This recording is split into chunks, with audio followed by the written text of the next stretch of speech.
Hello dear student welcome to our YouTube channel दशम श्रेणी इतिहास चैप्टर 1 आज वीडियो माध्यम आम पढ़ा जाऊँ। देखु दशम श्रेणी इतिहास प्रथम अध्याय नाम हूँ गांधी जुग जहाँ अंडर कि 6 गोटी चैप्टर जाऊँगी। यही 6 गोटी चैप्टर मध्य प्रथम चैप्टरटा जहाँकि हूँ भारतीय जातीय आंदोलन में महात्मा गांधीजी आविर्भाव अर्थात जो भारतर स्वाधीनता संग्राम है 1920 ठार आरंभ करके 1947 पर्यंत जो विभिन्न संग्राम चली से समस्त संग्राम रे किपरि गांधीजी भूमिका थिला। गांधीजी जो आविर्भाव मान गांधी जो आसी गोटे महान नेता होकि भारत को स्वाधीनता प्रदान करें विषय आज वीडियो माध्यम पढ़ाक जाऊँगी। तो आज वीडियो मुख्य टॉपिक हूँ महात्मा गांधी विषय जानिबा।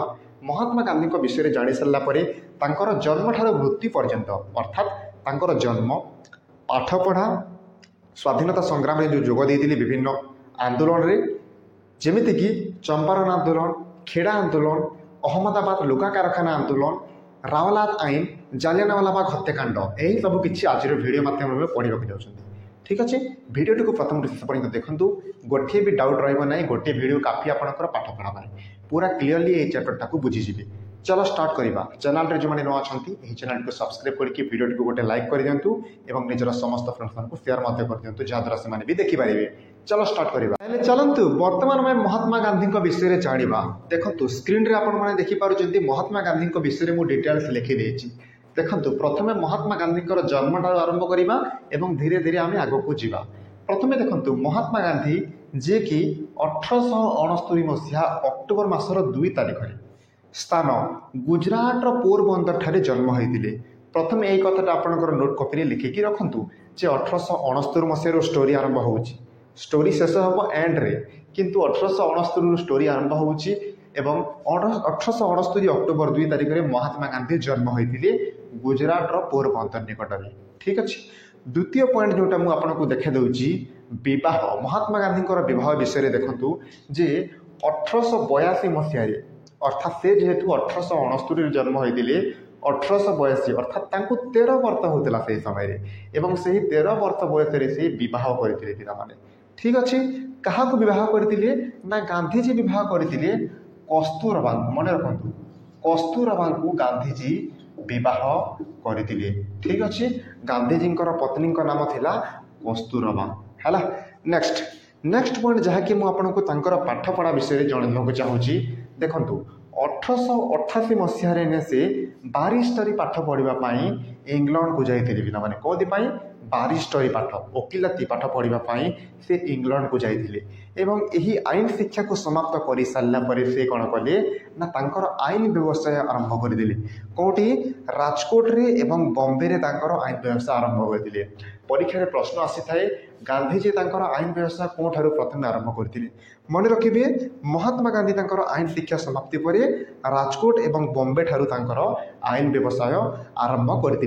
एबे चलतु बुझा आम श्वेतांग मानकर जो जिते बेले दक्षिण आफ्रिका जीवे गांधीजी केबे जीवे टी बुझे दूची जे दक्षिण आफ्रिका गांधीजी गले कौन दक्षिण आफ्रिकार नाटाल को गले जड़े थी जाकर नाम हूँ लिखिदे ये दादा अब्दुल्ला। देखो दादा अब्दुल्ला सॉरी देखो दादा अब्दुल्ला गोटे केस बा गोटे मोकदमा लड़ाई महात्मा गांधी कौन करते ना दक्षिण आफ्रिका साउथ आफ्रिकार नाटाल को जाते कौटी नाटाल को जाते। ठीक अच्छे तो जिते से नाटाल को गले से कौन अच्छा ना वर्ण वैषम्य नीति लागूला सेठारे जो श्वेतांग इंग्रेज माने थिले से माने दक्षिण आफ्रिकीय पड़ा लोक मानू कौन करुले ना वर्ण वैषम्य नीति जोगे शोषण करुले।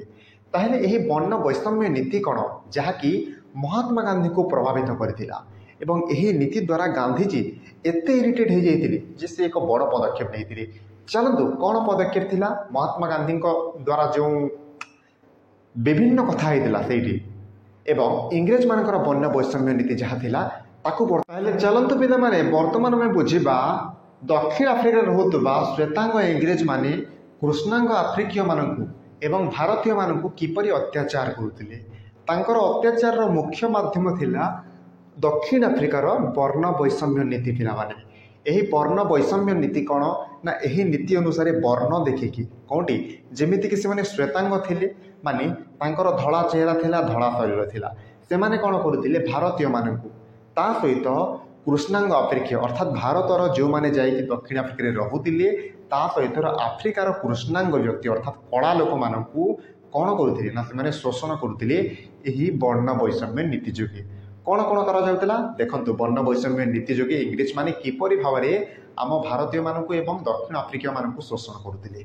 देख प्रथम पॉइंट जे भारतीय मानकर भोट दान अधिकार नथिला सेठारे जो जो भारतीय माने रहुतिले ना से माने सेठारे भोट दे पार नथिले मन रहा प्रथम पॉइंट भोट दे पार नथिले आमर भारतीय माने केते बड़ शोषण देखंतु सेठारे भारतीय माने रहिबे सेठी जनता होइकी रहिबे एवं निज सरकार को बाछिबार तांकर अधिकार नथिला कोंथि पय इंग्रेज मानक जो से माने सेठी शासन करुथिले ठीक अछि नेक्स्ट पॉइंट देखंतु नेक्स्ट पॉइंट होछि आहुरे खतरनाक जहाँकि नाम पंजीकरण करी निर्वाचन कर देवाक पड़ुला देखंतु भोट देवा पाई नाम पंजीकरण करेंगे निर्वाचन पाई कर देवे किंतु भोट दे पारिबे नाही बुझिपार कौन भाव में शोषण करा टंका देव किंतु भोट दे पारिब नाही अर्थात नाम पंजीकरण कर निजर भोट रे नाम पंजीकरण करने टंका मध्य देव किंतु भोट दान करिवार अधिकार दि जाऊ नथिला ठीक अच्छे यहाँ था द्वितीय पॉइंट तृतीय पॉइंट देखो तृतीय पॉइंट रे बसती स्थापन पाई अस्वास्थ्यकर परिवेश अर्थात जनाकीर्ण जो हेते लोक रुहंती कि गोटे अस्वास्थ्यकर परिवेश यही एक परिवेश दि जाऊला आम भारतीय मानक सेठारे एवं यह जोगे आम भारतीय माने विभिन्न प्रकार समस्यार सम्मुखीन होते केवल भारतीय नुह कृष्णांग आफ्रिकीय माने ठीक अच्छे तो चतुर्थ पॉइंट देखो राति 9टा पर घर बाहरी पार नथिले आम भारतीय माने हुंतु कि कृष्णांग आफ्रिकीय माने हुंतु राति 9टा पर घर बाहर मना जदि राति 9टा पर घर बाहरुचंती कुआडे जाउचंती ताहेले पुलिस धरी नब बहुत ही बड़ असुविधा हम एवं आहुरी शोषण करा ठीक अच्छे पिला माने देखंतु थरे कौन होइतिला थरे देखंतु गांधीजी को कचेरी भितर पगड़ी काढ़ी देवाक कहा जाइतिला ता सहित दिने राति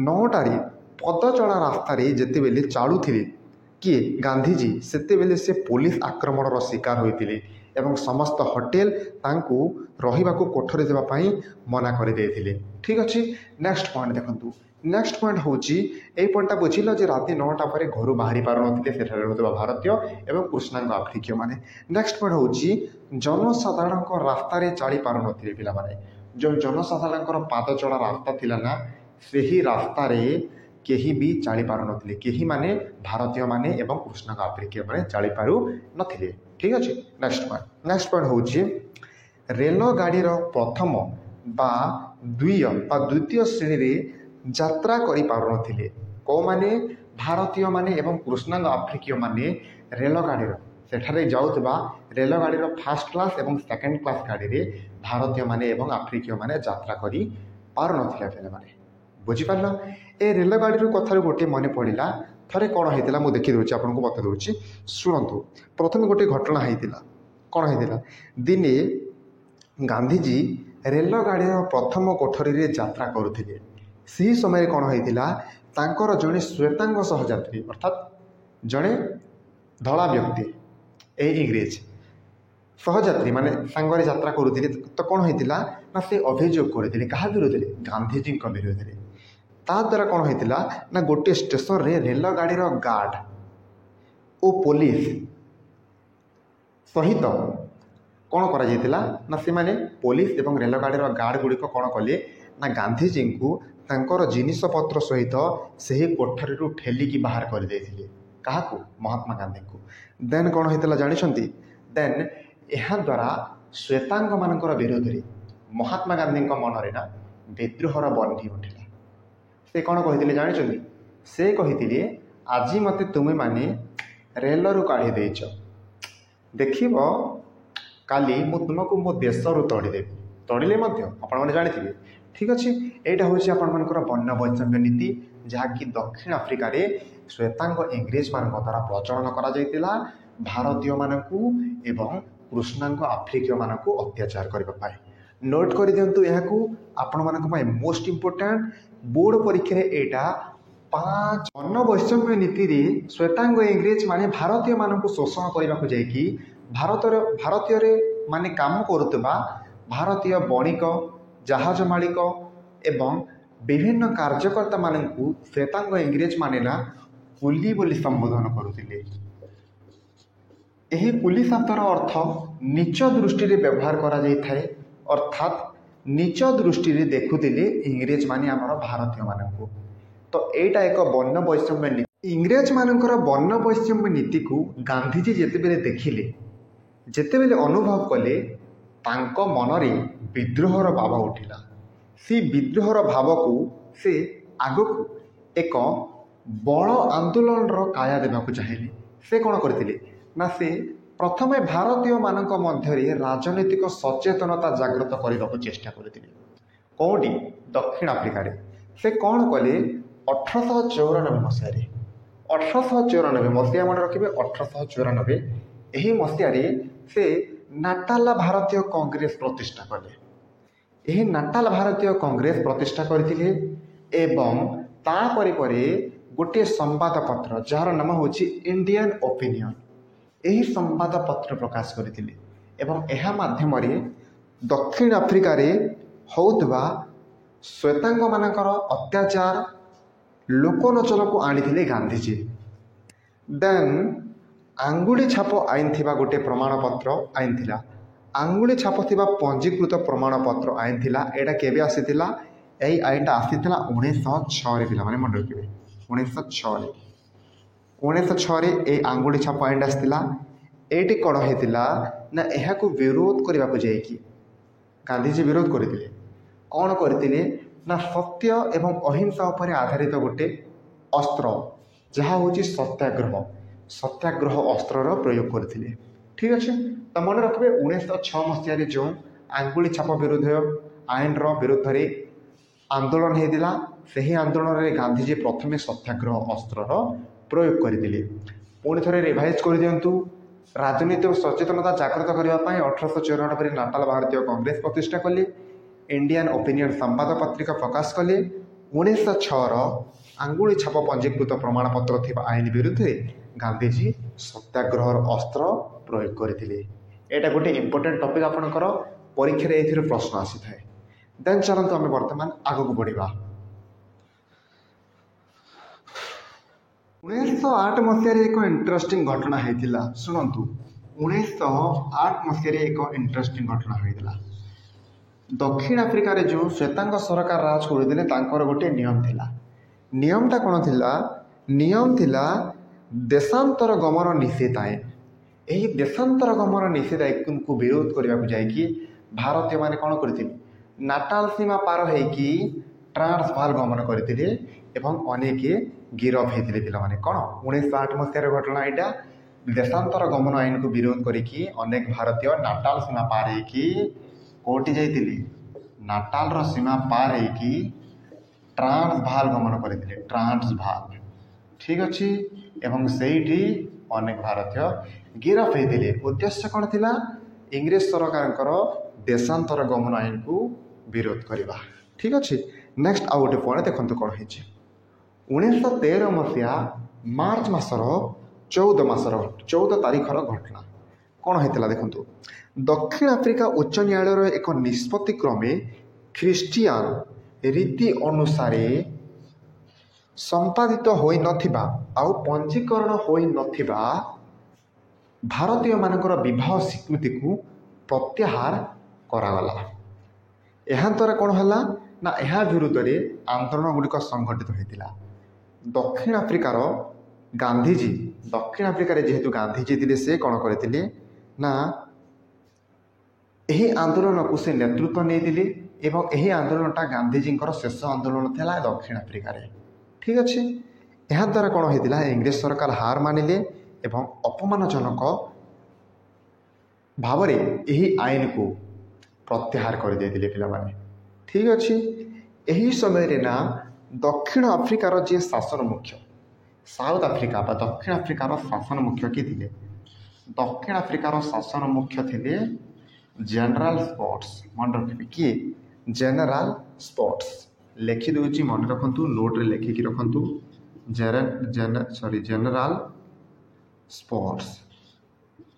जनरल स्पॉट्स थे।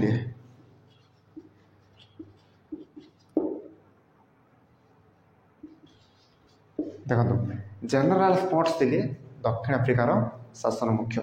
आशा आपण मैंने वर्तमान पर्यंत बुझी सारी। ताले चलतु आम टाइम वेस्ट करवा ना आग को बढ़ा या आम इरेज करवा वर्तमान आग को आप नेक्स्ट टॉपिक को पढ़ा। नेक्स्ट टॉपिक आपंकर इम्पोर्टेंट टॉपिक रही है। इम्पोर्टेंट टॉपिक हूँ आंदोलन गुड़िक तीनोटी आंदोलन विषय बर्तमान मुझे समस्त को बुझाक जाऊँगी। तीनोटी आंदोलन कौन आपको बतेबी किंतु ता पूर्व किसी इम्पोर्टेंट पढ़ा। देखो आपण मैंने प्रति वर्ष जनवरी 9 तारीख को प्रवासी भारतीय दिवस भाव में पालन करते कहीं महात्मा गांधी से दिन दक्षिण आफ्रिकार भारत को फेरी।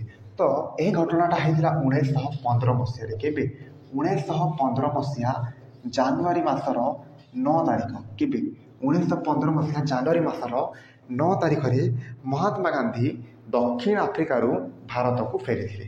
ठीक अच्छे यह द्वारा कौन होता ना यह द्वारा भारत में प्रवासी भारतीय दिवस पालन करा प्रति वर्ष जनवरी 9 तारीख को।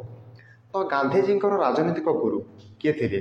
गांधीजी राजनीतिक गुरु थे गोपाल कृष्ण गोखले। मन रखु गोपाल कृष्ण गोखले गांधीजी राजनीतिक गुरु थे।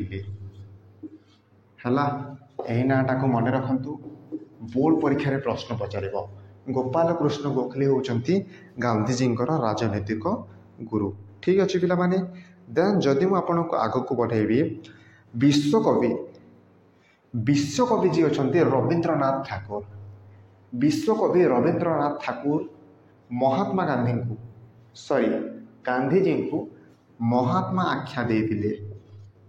गांधीजी को महात्मा आख्या किए देथिला? महात्मा आख्याटा देथिले रविंद्रनाथ ठाकुर। रविंद्रनाथ ठाकुर टागोर मध्य कहा जाए बट मन रखिए विश्वकवि रविंद्रनाथ ठाकुर महात्मा गांधी को महात्मा आख्या देथिले। ठीक अच्छे पिला माने तो 1916 मसीह कौन है ना अहमदाबाद निकट में साबरमती नदी कूल एक आश्रम प्रतिष्ठा कले एवं लोक मानू अहिंसा सत्य निष्ठा निर्भीकतार मार्ग प्रदर्शन करथिले किए महात्मा गांधी। ठीक अच्छे ताहले चलतु वर्तमान आम आग को बढ़ा। आग को बढ़ी आम विभिन्न आंदोलन गुड़िक विषय बर्तमान पढ़ाक जाऊँगी। शुणु ध्यान सहित कौन कौन आंदोलन थिला गांधीजी जहाँकि भारत में होता। आरंभ करवा बहुत बहुत इम्पोर्टेंट टॉपिक जस्ट आपण मैंने शुणु मुझे बुझाऊँ आपन को एवं ये सब किसी को निजर नोट कॉपी लिखि लिखिकी चलतु स्टार्ट करवा। प्रथम आंदोलन थिला चंपारण आंदोलन। कौन चंपारण आंदोलन लिखि दूची चंपारण आंदोलन। चंपारण आंदोलन ठीक अच्छे। चंपारण आंदोलन थिला प्रथम आंदोलन। द्वितीय आंदोलन थिला खेड़ा आंदोलन। कौन खेड़ा आंदोलन ठीक अच्छे। खेड़ा आंदोलन थिला गांधीजी द्वितीय आंदोलन। तृतीय आंदोलन थिला अहमदाबाद लुगा कारखाना आंदोलन। ठीक अच्छे।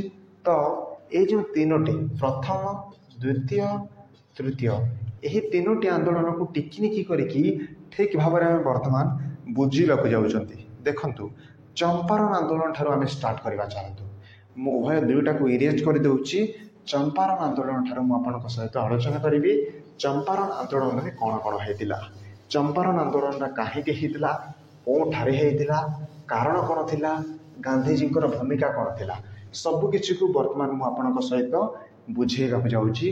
ध्यान सहित शुणु चंपारण आंदोलन कौन थिला। देखो पिला चंपारण हूँ गोटे जिला। चंपारण बिहार राज्य में अवस्थित एवं बिहार चंपारण जिले में जेहेतु यही आंदोलनटा होता यही आंदोलन नाम थिला चंपारण आंदोलन। ଏହି ଆନ୍ଦୋଳନର ଘଟଣା କ'ଣ ଥିଲା ମୁଁ ଆପଣଙ୍କୁ ବତେଇ ଦେଉଛି। ଦେଖନ୍ତୁ, ଏହି ଆନ୍ଦୋଳନର ଘଟଣା ଥିଲା ବିହାରର ଚମ୍ପାରଣ ଜିଲ୍ଲାରେ ଚାଷୀମାନଙ୍କୁ ଚାଷ ଜମିର 20 ଭାଗରୁ 3 ଭାଗ ଅଞ୍ଚଳରେ ଚାଷ କରିବାକୁ ପଡ଼ୁଥିଲା, ଚାଷ କରିବାକୁ ବାଧ୍ୟ କରାଯାଉଥିଲା। କାହା ଦ୍ୱାରା? ନା ଇଂରେଜମାନଙ୍କ ଦ୍ୱାରା। ଠିକ୍ ଅଛି। ତ ଇଂରେଜମାନେ ଆମ ଭାରତୀୟ ଚାଷୀମାନଙ୍କୁ ମାନେ ବିହାରର ଚମ୍ପାରଣ ଜିଲ୍ଲାରେ ଥିବା ଚାଷୀମାନଙ୍କୁ ବାଧ୍ୟ କରୁଥିଲେ ଯେ ନିଜ ଜମିର 20 ଭାଗରୁ 3 ଭାଗ ଜମିରେ ଚାଷ କର। କେଉଁ ଚାଷ? ନା ନୀଳ ଚାଷ। ନୀଳ ଚାଷ କ'ଣ? ନୀଳ ଚାଷ ହେଉଛି ଗୋଟେ ଇଣ୍ଡିଗୋ ଫାର୍ମିଂ। ଇଣ୍ଡିଗୋ ମାନେ ଆପଣମାନେ ବୁଝିବେ, ମୁଁ ଲେଖିଦେଉଛି ଇଣ୍ଡିଗୋ। ଏବଂ ଏହାକୁ ଯଦି ମୁଁ ଆପଣଙ୍କୁ ଓଡ଼ିଆରେ କହିବି ଏଟାକୁ ନୀଳ ବୋଲି କୁହାଯାଇଥାଏ। କ'ଣ? ନୀଳ ବୋଲି। ଏଇଟା ଗୋଟେ ନୀଳ ରଙ୍ଗ, କଲର୍ ଗୋଟେ, ଏଇଟା କଲର୍। ତ ଏହି ଚାଷ କରିବା ପାଇଁ ଇଂରେଜମାନେ ବାଧ୍ୟ କରୁଥିଲେ ଆମ ଭାରତୀୟମାନଙ୍କୁ। କେତେ ଭାଗରେ? ନା ଜମିର 20 ଭାଗ ଜମିରୁ 3 ଭାଗ ଜମିରେ ଚାଷ କରିବା ପାଇଁ ବାଧ୍ୟ କରୁଥିଲେ। ଏହାଦ୍ୱାରା କ'ଣ ହେଉଥିଲା? ବାଧ୍ୟ ତ କରୁଥିଲେ, ତା ସହିତ ଇଂରେଜମାନେ ଦର ନିର୍ଦ୍ଧାରିତ କରିଥିଲେ ଏବଂ ସେହି ଦରରେ ହିଁ ଇଂରେଜମାନଙ୍କୁ ବିକୁଥିଲେ ଚାଷୀମାନେ, ଯାହାଦ୍ୱାରା କି ଚାଷୀମାନେ ଲସ୍ରେ ପଡ଼ୁଥିଲେ। କାରଣ କେଉଁଥର ଚାଷ ହୁଏ, କେଉଁଥର ଚାଷ ହୁଏନି, ଅର୍ଥାତ୍ କେଉଁଥର ପ୍ରଫିଟ୍ ହୁଏ ତ କେଉଁଥର ଲସ୍ ହୋଇଯାଏ। ତ ଏହାଦ୍ୱାରା ଚାଷୀମାନଙ୍କ ମନରେ ଅସନ୍ତୋଷ ଜାଗ୍ରତ ହେଲା। ସେଇଠାର ଜଣେ ବ୍ୟକ୍ତି ଥିଲେ। କ'ଣ? ଦେଖ, ପରବର୍ତ୍ତୀ ସମୟରେ ନୀଳର ଚାହିଦା ହ୍ରାସ ପାଇଲା ଏବଂ ହ୍ରାସ ପାଇବା ଦ୍ୱାରା ଚାଷୀମାନଙ୍କୁ ନୀଳ ଚାଷ ବାଧ୍ୟତାମୂଳକ ନ କରିବା ପାଇଁ ଜମିର ଭଡ଼ା ବୃଦ୍ଧି କରାଗଲା। ନୀଳ ଚାଷ ତ କଲେନି, ଜମିର ଟ୍ୟାକ୍ସ ବି ନେଇଗଲେ ଅଧିକରୁ ଅଧିକ। କ'ଣ ହେବ? ଚାଷୀମାନେ ତ ଅସୁବିଧାରେ ପଡ଼ିବେ। ଏହା ଦ୍ୱାରା କ'ଣ ହେଇଥିଲା ଦେଖନ୍ତୁ, ବେଆଇନ ଟିକେସ୍ ମଧ୍ୟ ଆଦାୟ ହେଉଥିଲା। ଟ୍ୟାକ୍ସ ଚାଷୀମାନଙ୍କ ଠାରୁ ବେଆଇନ ଟ୍ୟାକ୍ସ ନିଆଯାଉଥିଲା। ଏହାର ପ୍ରତିବାଦ କରୁଥିବା ଚାଷୀମାନେ ଇଂରେଜମାନଙ୍କ ଦ୍ୱାରା ଅତ୍ୟାଚାରର ସମ୍ମୁଖୀନ ହେଉଥିଲେ। ଏହାଦ୍ୱାରା ସ୍ଥାନୀୟ ଜଣେ ବାସିନ୍ଦା ଥିଲେ, ତାଙ୍କର ନାମ କ'ଣ ଥିଲା ପିଲାମାନେ? ଏଠାରେ ଇମ୍ପୋର୍ଟାଣ୍ଟ ପ୍ରଶ୍ନ ବୁଝାଇ ଦେଉଛି। ରାଜକୁମାର ଶୁକ୍ଲା। କିଏ? ରାଜକୁମାର ଶୁକ୍ଲା ନାମକ ଜଣେ ବ୍ୟକ୍ତି ଥିଲେ। ଇଏ କ'ଣ କରିଥିଲେ? ନା ଇଏ ଗାନ୍ଧିଜୀଙ୍କୁ ଡାକିଥିଲେ। କେଉଁଥିପାଇଁ? ନା ଚାଷୀମାନଙ୍କର ସମସ୍ୟାର ଅନୁଧ୍ୟାନ କରିବା ପାଇଁ ଗାନ୍ଧିଜୀଙ୍କୁ ରାଜକୁମାର ଶୁକ୍ଲା ନାମକ ଜଣେ ସ୍ଥାନୀୟ ବାସିନ୍ଦା ନିମନ୍ତ୍ରଣ କରିଥିଲେ। କେବେ? ନା 1917 ମସିହାରେ। କେଉଁଠିକୁ? ନା ଚମ୍ପାରଣ ଜିଲ୍ଲାର ସଦର ମହକୁମା ମୋତିହାରିକୁ। ଠିକ୍ ଅଛି। ତ ଗାନ୍ଧିଜୀ ଆସିଲେ। ଦେନ୍ କ'ଣ ହେଇଛି ଶୁଣନ୍ତୁ। ଯେତେବେଳେ ରାଜକୁମାର ଶୁକ୍ଲା ଗାନ୍ଧିଜୀଙ୍କୁ 1917ରେ ମୋତିହାରିକୁ ନିମନ୍ତ୍ରଣ କଲେ, ଗାନ୍ଧିଜୀ ଆସିଥିଲେ। ଗାନ୍ଧିଜୀ ଚାଷୀମାନଙ୍କର ସମସ୍ୟାର ଅନୁଧ୍ୟାନ ମଧ୍ୟ କରିଥିଲେ ଏବଂ ଜିଲ୍ଲା ଅଧିକାରୀ ଗାନ୍ଧିଜୀ ଓ ତାଙ୍କ ସହିତ ରାଜେନ୍ଦ୍ର ପ୍ରସାଦ, ନାଁ ଗୁଡ଼ିକ ଲେଖନ୍ତୁ, ମୁଜାହର ଉଲ୍ ହକ୍, ମହାଦେବ ଦେଶାଇ, ନରହରି ପାରିକ ଓ ଜେବି କୃପାଳିନୀ ଉକ୍ତ ଜିଲ୍ଲାକୁ ତୁରନ୍ତ ଛାଡ଼ିବାକୁ ନିର୍ଦ୍ଦେଶ ଦେଇଥିଲେ। ଗାନ୍ଧିଜୀ ଏହି ନିର୍ଦ୍ଦେଶକୁ ପ୍ରତ୍ୟାଖ୍ୟାନ କଲେ। ସେ କ'ଣ କଲେ?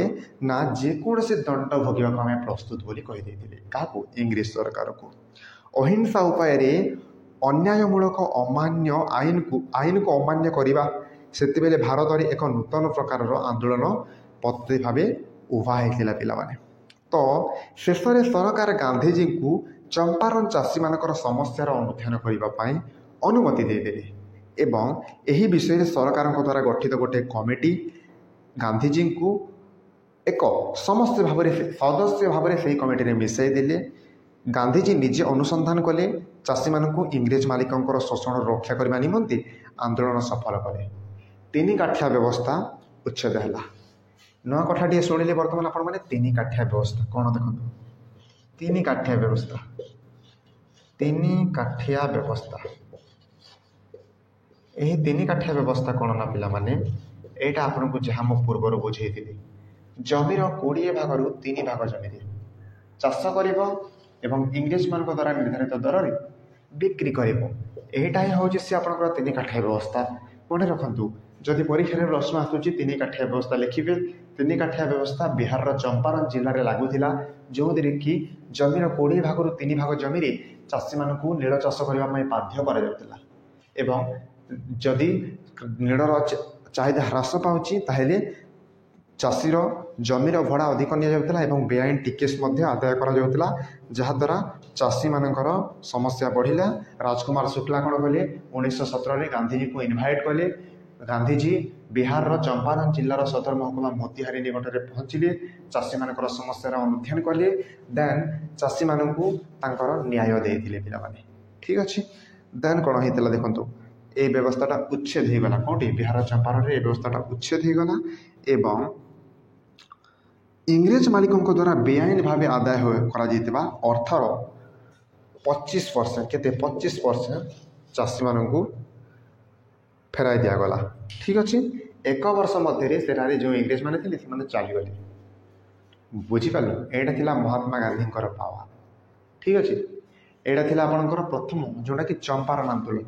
ଆପଣଙ୍କୁ ବୁଝେଇଲି 3 କାଠିଆ ବ୍ୟବସ୍ଥା ମନେ ରଖିବେ, ରାଜକୁମାର ଶୁକ୍ଲାଙ୍କର ନାମକୁ ମନେ ରଖିବେ, 1917କୁ ମନେ ରଖିବେ। ଠିକ୍ ଅଛି, ତ ଏଇଟା ହେଉଛି ସେଇ 1917ରେ ହୋଇଥିବା ଚମ୍ପାରନ ଆନ୍ଦୋଳନ, ଯାହାକି ପ୍ରଥମେ ମୁଁ ଆପଣଙ୍କୁ ବୁଝେଇଲି। ଏବେ ଆମେ ବୁଝିବା ଆପଣଙ୍କର ନେକ୍ସଟ, ଯାହାକି ଖେଡ଼ା ଆନ୍ଦୋଳନ। ଖେଡ଼ା ଆନ୍ଦୋଳନ କେଉଁଠି ହେଇଥିଲା ନା ଖେଡ଼ା ଆନ୍ଦୋଳନ ଗୁଜରାଟରେ ହେଇଥିଲା। କ'ଣ ଏ ଖେଡ଼ା ଆନ୍ଦୋଳନ? ଚାଲନ୍ତୁ ମୁଁ ଆପଣଙ୍କୁ ବୁଝାଉଛି, ଧ୍ୟାନର ସହିତ ମୋ କଥାକୁ ଶୁଣନ୍ତୁ, କ୍ଲିଅରଲି ଆପଣଙ୍କୁ ସମସ୍ତଙ୍କୁ ମୁଁ ବୁଝେଇଦେବି ଯେ ଖେଡ଼ା ଆନ୍ଦୋଳନ ଯାହାକି ଗୁଜରାଟରେ ହେଇଥିଲା, ସେହି ଖେଡ଼ା ଆନ୍ଦୋଳନରେ କ'ଣ କ'ଣ ଘଟିଥିଲା, କେବେ ହେଇଥିଲା, କାହିଁକି ହେଇଥିଲା ଏବଂ ଗାନ୍ଧିଜୀ ଯେତେବେଳେ ଆସିଥିଲେ ଗାନ୍ଧିଜୀଙ୍କର ଭୂମିକା କ'ଣ ଥିଲା ଏବଂ ଏହାର ଫଳାଫଳ କ'ଣ ଥିଲା, ଚାଲନ୍ତୁ ଆମେ ବର୍ତ୍ତମାନ ବୁଝିବା। ଚାଲେ ଷ୍ଟାର୍ଟ କରିବା ଆମେ ବର୍ତ୍ତମାନ ଖେଡ଼ା ଆନ୍ଦୋଳନ। କମ୍ପ୍ଲିଟ୍ ହେଲା ଚମ୍ପାରନ ଆନ୍ଦୋଳନ, ଷ୍ଟାର୍ଟ କରିବା ଚାଲନ୍ତୁ। ଖେଡ଼ା ଆନ୍ଦୋଳନ ଲେଖିଦେଉଛି ଏଠି ମୁଁ ଆପଣଙ୍କ ସମସ୍ତଙ୍କ ପାଇଁ। ଦ୍ୱିତୀୟ ପଏଣ୍ଟ ହେଉଛି ଖେଡ଼ା ଆନ୍ଦୋଳନ। ଖେଡ଼ା ଆନ୍ଦୋଳନ, ଖେଡ଼ା ଆନ୍ଦୋଳନ। ଠିକ୍ ଅଛି, ଇମ୍ପୋର୍ଟାଣ୍ଟ ପରୀକ୍ଷା ପାଇଁ, ସୋ ଦ୍ୟାଟ୍ ସମସ୍ତେ ଧ୍ୟାନର ସହିତ ଶୁଣନ୍ତୁ। ବର୍ତ୍ତମାନ ଖେଡ଼ା ଆନ୍ଦୋଳନ କ'ଣ, ଆରମ୍ଭ କରିବା। ଦେଖନ୍ତୁ କ'ଣ ହେଇଥିଲା ନା 1918 ମସିହାରେ ଏ ଖେଡ଼ା ଆନ୍ଦୋଳନ ହେଇଥିଲା। କେବେ ହେଇଥିଲା ନା 1918 ମସିହାରେ। 1918 ମସିହାରେ କ'ଣ ହେଇଥିଲା ନା ଗୁଜରାଟରେ ଦୁର୍ଭିକ୍ଷ ପଡ଼ିଥିଲା। କ'ଣ ଦୁର୍ଭିକ୍ଷ ପଡ଼ିଥିଲା? ଏହାଦ୍ୱାରା କ'ଣ ହେଲା ନା ପିଲାମାନେ, ଶସ୍ୟ ଉତ୍ପାଦନ ବାଧାପ୍ରାପ୍ତ ହେଲା। ଦୁର୍ଭିକ୍ଷ ମାନେ କ'ଣ? ଭିକ୍ଷାର ଅଭାବ ହେଉଛି ଦୁର୍ଭିକ୍ଷ। ବର୍ଷା ହେଲା ନାହିଁ, ଦୁର୍ଭିକ୍ଷ ପଡ଼ିଗଲା, ଶସ୍ୟ ଉତ୍ପାଦନ ବାଧାପ୍ରାପ୍ତ ହେଲା। ଏହାଦ୍ୱାରା ଚାଷୀମାନେ ବିଭିନ୍ନ ସମସ୍ୟାର ସମ୍ମୁଖୀନ ହେଲେ। ତ ତତ୍କାଳୀନ ରାଜସ୍ୱ ବିଭାଗର ଏକ ନୂଆ ନିୟମ ଥିଲା, ଯାହା ଅନୁଯାୟୀ ଜମିର ସ୍ୱାଭାବିକ ଉତ୍ପାଦନର 1/4ରୁ କମ୍ ପରିମାଣରେ ଶସ୍ୟ ଉତ୍ପାଦନ ହେଲେ ଚାଷୀମାନଙ୍କର ରାଜସ୍ୱ ଦେୟର ପରିମାଣ କୋହଳ କରାଯିବାର ବ୍ୟବସ୍ଥା ଥିଲା। ଅର୍ଥାତ୍ ଯେଉଁ 4 ଭାଗରୁ ଗୋଟିଏ ଭାଗରୁ କମ୍ ଯଦି ଉତ୍ପାଦିତ ହେଉଛି, ଧର ଜମି ହେଉଛି 4 ଭାଗ, ତ ଏଇ 4 ଭାଗରୁ ଗୋଟିଏ ଭାଗରୁ ଯଦି କମ୍, ଅର୍ଥାତ୍ ଜଣକର ହେଉଛି 100 ଟନ୍, 100 ଟନ୍ ସେ ଶସ୍ୟ ଉତ୍ପାଦନ କଲା, 100 ଟନ୍ ଶସ୍ୟ ଉତ୍ପାଦନ କଲା, ତ ଇଂରେଜମାନଙ୍କର ଧାର୍ଯ୍ୟ ହେଉଛି 100 ଟନ୍। ତ 100 ଟନ୍ରୁ 4 ଭାଗର ଭାଗେ କେତେ ନା 25 ଟନ୍। ତାଠାରୁ କମ୍ ଯଦି ସେ 20 ଟନ୍ ଶସ୍ୟ ଉତ୍ପାଦନ କଲା, ତାହେଲେ ତାହାର ଟ୍ୟାକ୍ସକୁ ବଢ଼ାଇ ଦିଆଯିବ, ଟ୍ୟାକ୍ସକୁ କୋହଳ କରାଯିବ। ତ କ'ଣ ହେବ ଜଣଙ୍କର ଅବସ୍ଥା? ଭାବନ୍ତୁ, ଆପଣଙ୍କର ଇନକମ୍ ନଥିବ, ଆପଣ ଟ୍ୟାକ୍ସ କିପରି ଦେବେ? ତ ଏଇ ଅସୁବିଧାଟା ସେହି ସମୟରେ କ'ଣ ହେଲା ନା ଚାଷୀମାନଙ୍କୁ ସମ୍ମୁଖୀନ କରିବାକୁ ପଡ଼ିଥିଲା। ତ ଚାଷୀମାନଙ୍କୁ ଇଂରେଜ କର୍ମଚାରୀମାନେ ସମ୍ପୂର୍ଣ୍ଣ ରାଜସ୍ୱ ଭରଣ କରିବାକୁ ବାଧ୍ୟ କରିଥିଲେ। ଗାନ୍ଧିଜୀ ଏହା ବିରୋଧରେ ସତ୍ୟାଗ୍ରହ କରି ଚାଷୀମାନଙ୍କୁ ସଂଗଠିତ କରି ଖଜଣା ଦେୟକୁ ପ୍ରତ୍ୟାଖ୍ୟାନ କରିଥିଲେ ଏବଂ ଏଥିପାଇଁ ଯେକୌଣସି ପରିଣାମ ଭୋଗିବା ପାଇଁ ପ୍ରସ୍ତୁତ ଅଛୁ ବୋଲି କହିଥିଲେ କିଏ? ଗାନ୍ଧିଜୀ। ଶେଷରେ ଇଂରେଜ ସରକାର ବାଧ୍ୟ ହୋଇକି ରାଜସ୍ୱ ନିବୃତ୍ତରୁ ଆଦାୟ ହେଲେ ଏବଂ ଗୋଟେ ଗୁପ୍ତ ନିର୍ଦ୍ଦେଶନାମା ଜାରି କଲେ ଏବଂ ସାମର୍ଥ୍ୟ ଥିବା ଚାଷୀମାନଙ୍କଠାରୁ ଏହି ଟ୍ୟାକ୍ସ ଆଦାୟ କରିଥିଲେ। ଏହି ଆନ୍ଦୋଳନ ଖେଡ଼ା ଆନ୍ଦୋଳନରେ ନା ଗାନ୍ଧିଜୀଙ୍କର ଜଣେ ମୁଖ୍ୟ ସହଯୋଗୀ ଥିଲେ। କିଏ ଥିଲେ?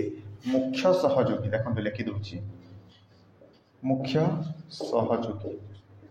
ଏହି ଖେଡ଼ା ଆନ୍ଦୋଳନରେ ଗାନ୍ଧିଜୀଙ୍କର ଜଣେ ମୁଖ୍ୟ ସହଯୋଗୀ ଥିଲେ ଇନ୍ଦୁଲାଲ ଜାଗିର। କିଏ ପିଲାମାନେ? ଇନ୍ଦୁଲାଲ ଜାଗିର।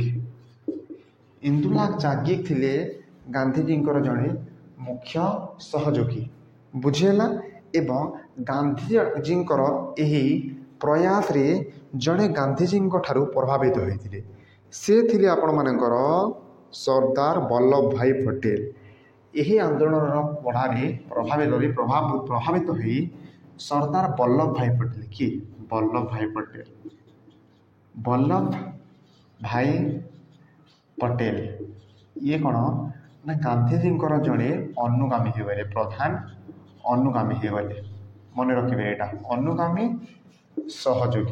ସହଯୋଗୀ ଥିଲେ ଇନ୍ଦିରାଜ ଜାଗି, ଅନୁଗାମୀ ହେଲେ ବଲ୍ଲଭ ଭାଇ ପଟେଲ। ପିଲାମାନେ ଏଇଟା ହେଉଛି ଆପଣମାନଙ୍କର ଖେଳା ଆନ୍ଦୋଳନ।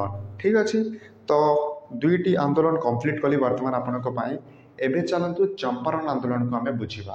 ଦେଖନ୍ତୁ ଚମ୍ପାରଣ ଆନ୍ଦୋଳନ ମଧ୍ୟ ଆପଣଙ୍କର ଅହମ୍ମଦାବାଦ ଲୁଗା କାରଖାନା ଆନ୍ଦୋଳନ। ପିଲାମାନେ ଅହମ୍ମଦାବାଦ ଲୁଗା କାରଖାନା ଆନ୍ଦୋଳନକୁ ବୁଝିବା, ଯେଉଁଟାକି ଗୋଟେ ଛୋଟ ଟପିକ୍, ଗୋଟେ ଏତେ ବଡ଼ ଟପିକ୍ ନୁହଁ, ଆପଣମାନେ କ୍ଲିୟରଲି ବୁଝିଯିବେ। ମୁଁ ଜଷ୍ଟ ଆପଣଙ୍କୁ ବୁଝାଉଛି, ଯାହା କିଛି ବି ବୁଝାଉଛି ସବୁ କିଛିକୁ ନୋଟ୍ କରି ଯାଆନ୍ତୁ।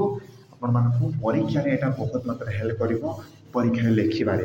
ଠିକ୍ ଅଛି, ଏବେ ଚାଲନ୍ତୁ ଆମେ ଲୁଗା କାରଖାନା ଆନ୍ଦୋଳନ ଯେଉଁ ହୋଇଥିଲା ଅହମ୍ମଦାବାଦରେ ଆମେ ପଢ଼ିବା। ଗୋଟେ ଇଣ୍ଟରେଷ୍ଟିଂ କଥା, ଆପଣମାନେ ତ ସମସ୍ତେ ଜାଣିଛନ୍ତି, ଯଦି ଜାଣିନାହାନ୍ତି ଶୁଣନ୍ତୁ ମୋ କଥାଟାକୁ, ଯେ ଆପଣମାନେ ତ ମୂଷା ତ ଜାଣିଛନ୍ତି, ତା ସହିତ ପ୍ଲେଗ୍ ରୋଗକୁ ମଧ୍ୟ ଜାଣିଛନ୍ତି। ଉଭୟ ପ୍ଲେଗ୍ ରୋଗ ଏବଂ ମୂଷା ପରସ୍ପର ସମ୍ପର୍କିତ, କାରଣ ମୂଷା କାମୁଡ଼ିବା ଦ୍ୱାରା ହିଁ ପ୍ଲେଗ୍ ରୋଗ ବ୍ୟାପିଥାଏ। ତ ଏ ଯେଉଁ ତୃତୀୟ ଆନ୍ଦୋଳନ ଥିଲା, କ'ଣ ଥିଲା ନା ଅହମ୍ମଦାବାଦ ଲୁଗା କାରଖାନା ଆନ୍ଦୋଳନ। ଏଇଟା ଲୁଗା କାରଖାନାରେ ଯେହେତୁ ହେଇଥିଲା ଅହମ୍ମଦାବାଦର, ସେଥିପାଇଁ ଅହମ୍ମଦାବାଦ ଲୁଗା କାରଖାନା ଆନ୍ଦୋଳନ ବୋଲି କୁହାଯାଉଛି। ଠିକ୍ ଅଛି, ଏହି ଆନ୍ଦୋଳନରେ କ'ଣ ହେଇଥିଲା ନା ଯେଉଁ ମାଲିକମାନେ ଥିଲେ, ଶିଳ୍ପପତିମାନେ ଥିଲେ, ସେମାନେ କ'ଣ କରିଥିଲେ ନା ପ୍ଲେଗ୍ ବୋନସ୍ ଦେଉଥିଲେ। କେଉଁମାନଙ୍କୁ? ଶ୍ରମିକମାନଙ୍କୁ। ଗୋଟେ ଲୁଗା କାରଖାନା ବା ଶିଳ୍ପ ଅଛି, ତ ସେଇଠି ଅନେକ ଶ୍ରମିକ କାମ କରୁଛନ୍ତି, ତ ସେ ଶ୍ରମିକମାନଙ୍କୁ ମଜୁରୀ ଦିଆଯିବ। ତା ସହିତ ଯେହେତୁ ପ୍ଲେଗ୍ ରୋଗ ସେଠି ବ୍ୟାପୁଥିଲା, ସେଥିପାଇଁ ସେମାନଙ୍କୁ ପ୍ଲେଗ୍ ବୋନସ୍ ଦିଆଯାଉଥିଲା। କ'ଣ ଦିଆଯାଉଥିଲା? ପ୍ଲେଗ୍ ବୋନସ୍ ଦିଆଯାଉଥିଲା। ପ୍ଲେଗ୍ ବୋନସ୍ କ'ଣ ନା ଏଇଟା ଗୋଟିଏ ପ୍ରକାରର ବୋନସ୍ ବା ଟଙ୍କା ଦିଆଯାଉଥିଲା, ଯାହାଦ୍ୱାରା କି ସେମାନେ ନିଜର ଟ୍ରିଟମେଣ୍ଟ କରିପାରୁଥିଲେ। ପ୍ଲେଗ୍ ବୋନସ୍ ଦିଆଯାଉଥିଲା। ଏହାଦ୍ୱାରା କ'ଣ ହେଉଥିଲା ନା ଶ୍ରମିକମାନେ ନିଜର ଟ୍ରିଟମେଣ୍ଟ କରିଯାଉଥିଲେ। ତ ଘଟଣା କ'ଣ ହେଲା ଆକ୍ଚୁଆଲି ନା ଯେଉଁ ମାଲିକମାନେ ଥିଲେ, ଯେଉଁ ଶିଳ୍ପପତିମାନେ ଥିଲେ, ସେମାନେ ପ୍ଲେଗ୍ ବୋନସ୍ ଦେବାକୁ ପ୍ରତ୍ୟାହାର କଲେ। ପ୍ଲେଗ୍ ବୋନସ୍ ଆଉ ଦେବୁ ନାହିଁ ବୋଲି କହିଲେ। ଏହାଦ୍ୱାରା କ'ଣ ହେଇଥିଲା ନା ଶ୍ରମିକ ଆଉ ମାଲିକ ମଧ୍ୟରେ କଲହ ହୋଇଥିଲା, ଝଗଡ଼ା ହୋଇଥିଲା। ଗାନ୍ଧୀଜୀ ପହଞ୍ଚିଗଲେ, ହସ୍ତକ୍ଷେପ କଲେ, ଗୋଟେ ଟ୍ରିବ୍ୟୁନାଲ ଗଠନ କଲେ। ଟ୍ରିବ୍ୟୁନାଲ ମାନେ ଉଭୟ ପଟ ନେଲେ ଏବଂ କେଉଁଟା ଠିକ୍ କେଉଁଟା ଭୁଲ ସେଇଟାକୁ ବିଚାର କରିବାକୁ ଚେଷ୍ଟା କଲେ। ତ ନିଷ୍ପତ୍ତି ନିଆଗଲା, କିନ୍ତୁ ମାଲିକମାନେ ଏଥିରୁ ଓହରି ଗଲେ ଏବଂ ଶ୍ରମିକ ମଜୁରୀର 20 ଭାଗ ବୃଦ୍ଧି ଘୋଷଣା କରିଥିଲେ। ଶ୍ରମିକମାନଙ୍କର ଦାବି ଥିଲା 35 ଭାଗ। ଶ୍ରମିକମାନେ କହୁଥିଲେ ଯେ ଆମ ମଜୁରୀର 35% ବୃଦ୍ଧି ହେଉ, କିନ୍ତୁ ମାଲିକ କ'ଣ କହିଲା? 20 ଭାଗ ବୃଦ୍ଧି କରିବା ପାଇଁ। ତ ଶ୍ରମିକମାନେ ତ ରାଜି ହେବେନି ନା।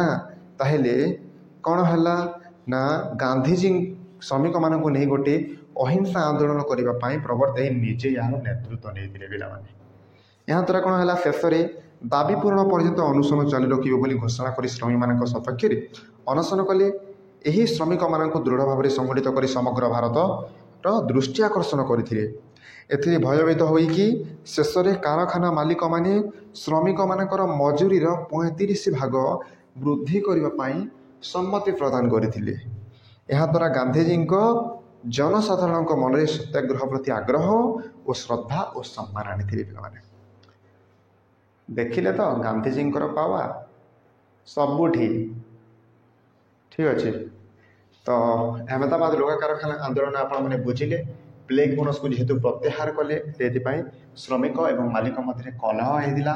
ଶେଷରେ ଶ୍ରମିକମାନେ 35% ବୃଦ୍ଧି ନିଜ ମଜୁରୀର ଦାବି କଲେ, ମାଲିକମାନେ 20 କହିଲେ। ଶ୍ରମିକମାନେ ଅସନ୍ତୁଷ୍ଟ ରହିଲେ, ଗାନ୍ଧୀଜୀଙ୍କୁ ନେଇକି ଅହିଂସା ସତ୍ୟାଗ୍ରହ କଲେ ଏବଂ ଶେଷରେ ମାଲିକମାନଙ୍କୁ ମନେଇ ଦେଲେ ଏବଂ 35% ଭାଗ ବୃଦ୍ଧି ହେଲା ତାଙ୍କ ଦରମାର। ଠିକ୍ ଅଛି, ଏଇଟା ଗୋଟେ ସଫଳ ଥିଲା। ଏଠି ଦେଖନ୍ତୁ ଆପଣମାନଙ୍କ ପାଇଁ 2ଟି ଇମ୍ପୋର୍ଟାଣ୍ଟ ପତ୍ରିକା ରହିଛି। नवजीवन और यंग इंडिया देखो नवजीवन एवं यंग इंडिया यह दुईटा हूँ गोटे गोटे पत्रिका जोटा कि गांधीजी संपादन में उभय पत्रिका संपादित होता पे मन रखिए नवजीवन एवं यंग इंडिया। ठीक अच्छे एबे देखो इंपोर्टेंट टॉपिक आसिक जाऊँगी ध्यान सहित समस्या शुणु रावलाद आईन विषय में पढ़ा बर्तमान रावलाद आईन कौन थिला इंग्रेज मानकर कथा आसीगला बुझ ध्यान सहित समस्ते बोर्ड परीक्षा रावलाद आईन रु निश्चित रूपे प्रश्न आसी थाए शॉर्ट क्वेश्चंस भी आसी थाए एवं लॉन्ग क्वेश्चन भी आसी थाए क्लियरली आपको बुझेदेवी सब किसी ध्यान सहित शुणु।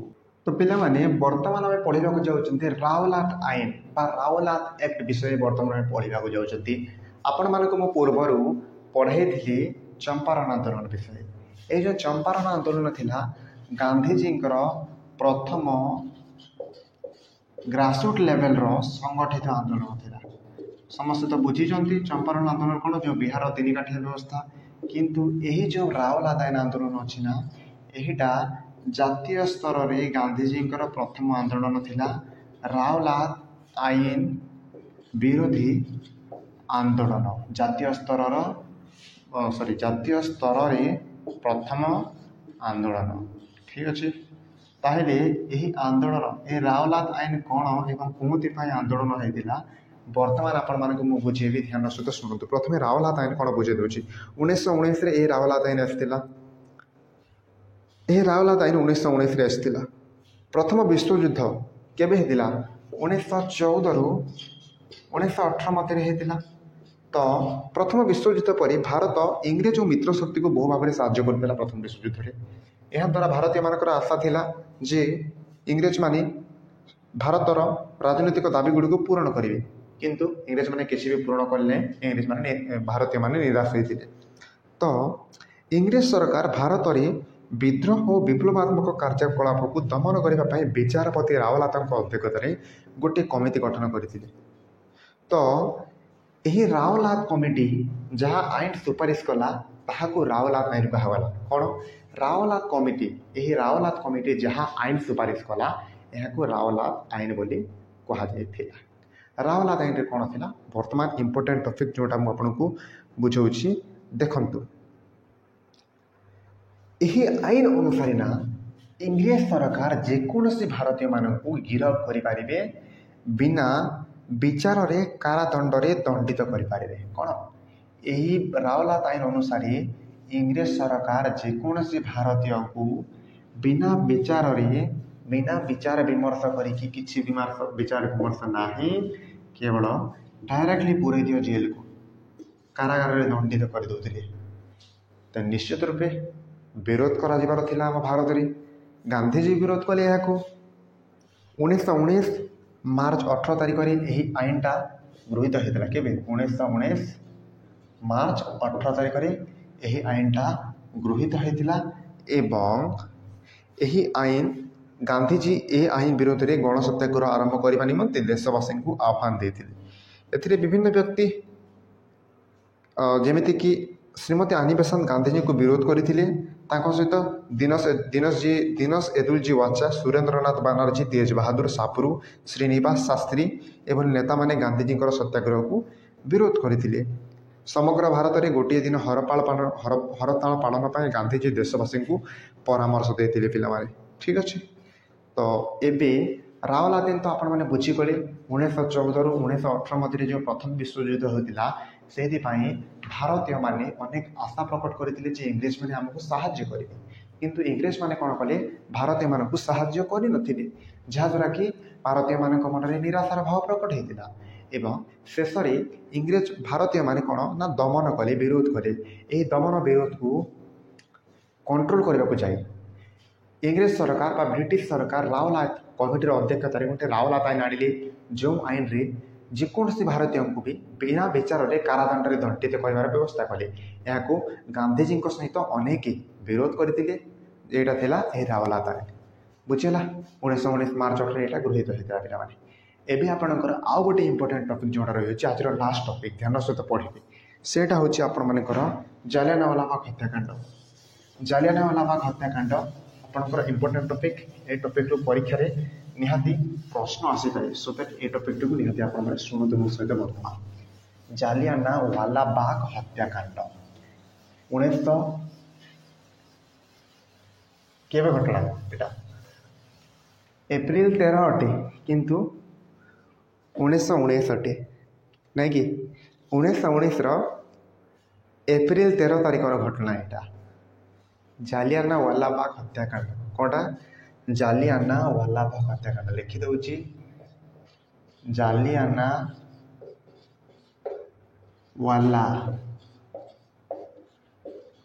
बाग हत्याकांड केबे हेतिला सॉरी एटा हेतिला आपणकर 1919 मसीहा एप्रिल मास 13 तारीख रे 1919 एप्रिल 13 तारीख रे जालियानवाला बाग हत्याकांड हेतिला कोठी हेतिला ना देखंतु अमृतसर टारे हेतिला समग्र देश में जिते रावल आईनायत को विरोध करने आंदोलन चली 1919 एप्रिल 10 रे अमृतसर कौटी अच्छी कमेंट रे लिखतु। तो अमृतसर दुई स्थानीय नेता जे कि दुई जन स्थानीय नेता थिले डॉक्टर सत्यपाल एवं डॉक्टर सैफुद्दीन किचलू यही दुई स्थानीय नेता को कौन करागला ना इंग्रेज मान द्वारा गिरफ्त कर दिगला। तो कौन है ना आंदोलन गोटे हिंसात्मक रूप धारण कला एवं जनप्रिय नेताद्वयों गिरफ्तर प्रतिवाद करने तथा बैशाखी उत्सव पालन करने अमृतसर जालियानवाला बाग ठारे 1919 एप्रिल 13 बहुत संख्यक लोक गोटे साधारण सभा बसी मु फोटोटा आपको देखा दूसरी से जो घटनाटा होता है यहाँ देखु तो होता कौन ना पिला माने सेते बेले जो बैशाखी पालन पाई समस्ते बसी थे कौन होता ना अमृतसर सामरिक मुख्य किए थे अमृतसर सामरिक मुख्य किए थे जनरल डायर थे।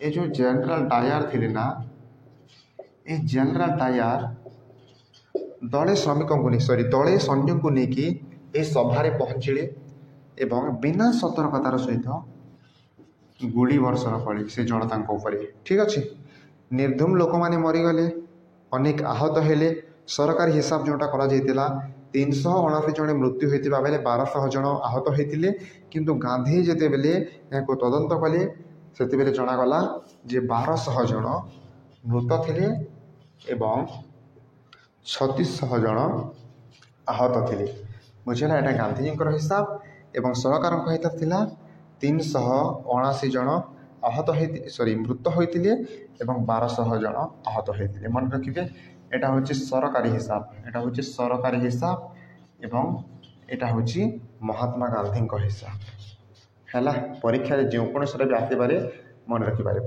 गांधीजी हिसाब अनुजाई जालियानवाला बाग हत्याकांड जो जनरल डायर गोलीवर्षण करते सैन्य मान सहित दले सैन्य सहित सेठारे गांधीजी 12,000 गांधीजी हिसाब अनुसार 12,000 मृत्युवरण करते 3600 इंजरी होते है एवं सरकार हिसाब अनुसार 379 जन मृत्युवरण करते 1200 जन आहत होते रिपोर्ट आसी पे यहाँ हूँ जालियानवाला बाग घटना जहाँकि मुझे बुझेली कौन होता शेष में देखो शुणु ध्यान सहित मो कथा यापर यह घटनाटी जालियानवाला बाग हत्याकांड नाम परिचित होते 1919 एप्रिल 18 रावलात आईन विरोधी आंदोलन प्रत्याहार करागला है एवं जालियानवाला बाग हत्याकांडटा विश्व को पूरा चकित कर गांधीजी घृणार सहित कौन व्यक्त करते कौन सी प्रकार भारतीय माने सरकार पैसाचिक प्रवृत्ति को ग्रहण करने पाप बोली से कहते एवं जो विश्वकवि थे रवींद्रनाथ ठाकुर नाइट पदवी त्याग कले जहाँकि इंग्रेज सरकार तरफ मिलता एवं गांधीजी काइजर इ हिंद उपाधि त्याग कले जहाँकि इंग्रेज सरकार तरफ मिलता टिके इंपोर्टेंट कथा मन रखु जे काइजर इ हिंद अर्थ हूँ हिंदुस्तान सम्राट। यह गांधीजी को इंग्लिश सरकार देते असाधारण नेतृत्व पाई। बुझीपार कम्प्लीटली मु चैप्टर टू को कवर करदेली। नेक्स्ट चैप्टर हूँ आपर असहयोग आंदोलन ताकू नहीं वीडियो आसो अपेक्षा करूँ। चैनल को सब्सक्राइब करके रखु। यार क्वेश्चन आंसर वीडियो निहाती देखिए। बेल आइकन को प्रेस करके रखी था सब्सक्राइब करके वीडियो आसला क्षणी आपको नोटिफिकेशन चली।